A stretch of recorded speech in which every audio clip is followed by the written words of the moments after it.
The story opens on a gray, fog-soaked evening in the outskirts of London. Soft raindrops tap on cracked tombstones as a cold wind whispers through the trees. The camera slowly zooms in through the haze to reveal a man standing alone in a cemetery. He's dressed in black from head to toe, his shoulders broad, posture calm. But his eyes carry the weight of something unspeakable. This is Victor Kane, a man the world believes to be just a quiet mechanic in East London. The past he had buried is digging itself out of the ground. And he knows this isn't about revenge anymore. It's about stopping something far bigger than one man. Holt Dynamics isn't just a company. It's a global power manipulating governments, assassinating whistleblowers, and developing a next-gen AI weapons system that could destabilize entire continents. And this time, it's not for vengeance. Inside one of its high-security cars, a secret meeting is underway between corporate warlords and arms dealers, all under the banner of Holt Dynamics. At the head of the long table sits Reynard Holt, an icy, composed man with a cruel calmness in his voice. And the only way to shut it down is by triggering a failsafe, a biometric code embedded in the retinas of 3 surviving Phantom Zero agents. One of them, Victor himself. But when they arrive,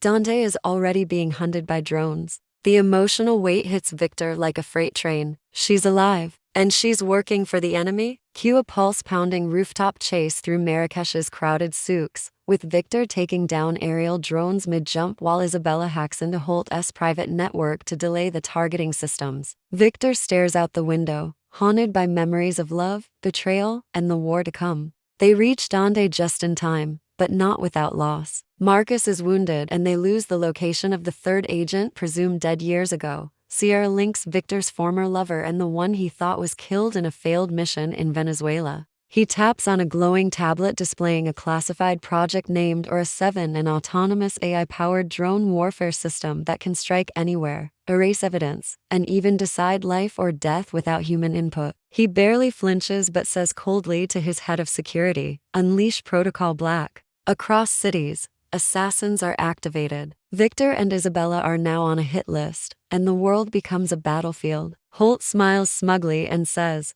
"Once Ura-7 goes live, governments won't wage wars. We will." Meanwhile, halfway across Europe, Victor and Isabella sit in a safe house lit by old tungsten bulbs. Isabella lays out the names of 6 former operatives who used to work for a secret black ops unit known as Phantom Zero, the same unit Victor once belonged to. Their destination?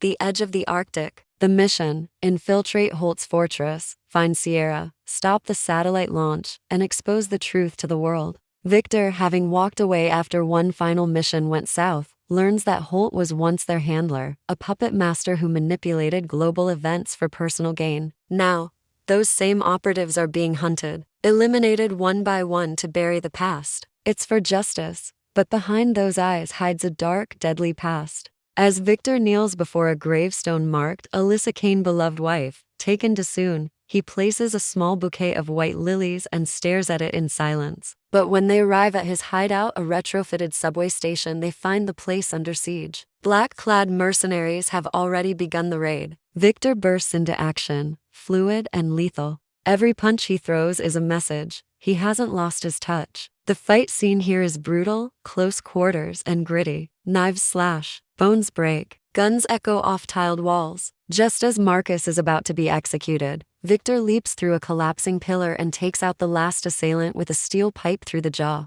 Marcus, bleeding but alive, mutters, "Thought you were dead." Victor replies, "I was. Now I'm something worse." They escape the burning ruins and regroup. His jaw clenches. His breath is steady. He whispers under his breath, "I will finish what they started, and I will end what they thought they buried." Suddenly, headlights flash in the distance. A black sedan pulls up at the edge of the cemetery. Out steps a woman in a dark leather coat, her steps quick, calculated, but graceful. She's Isabella Cruz, a young, fearless investigative journalist with a history of exposing hidden truths and powerful men. She walks toward Victor, holding a small file in her hand. Inside, names, photos, secret communications, and a face Victor never thought he'd see again: Reynard Holt, the man responsible for Alyssa's death, the man behind a global machine of corruption known as Holt Dynamics. Isabella doesn't speak much. She just hands over the file and says, "He's still out there, and he's about to make his final move." Victor stares at the file. His fingers tremble slightly,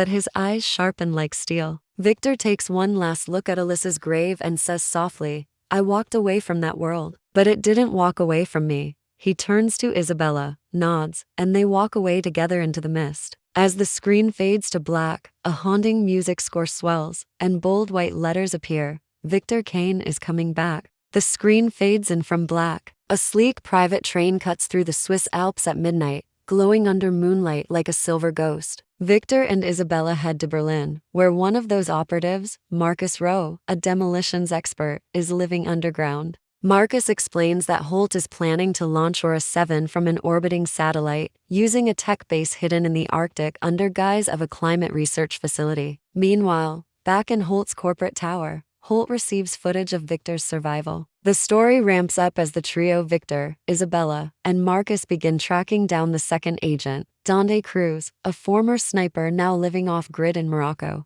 But Isabella uncovers a hidden file, a blurry surveillance photo showing Sierra alive, working deep undercover inside Holt Dynamics' Arctic facility. As the sun sets over Casablanca, the team boards a smuggled stealth jet. The jet roars into the sky as the music swells.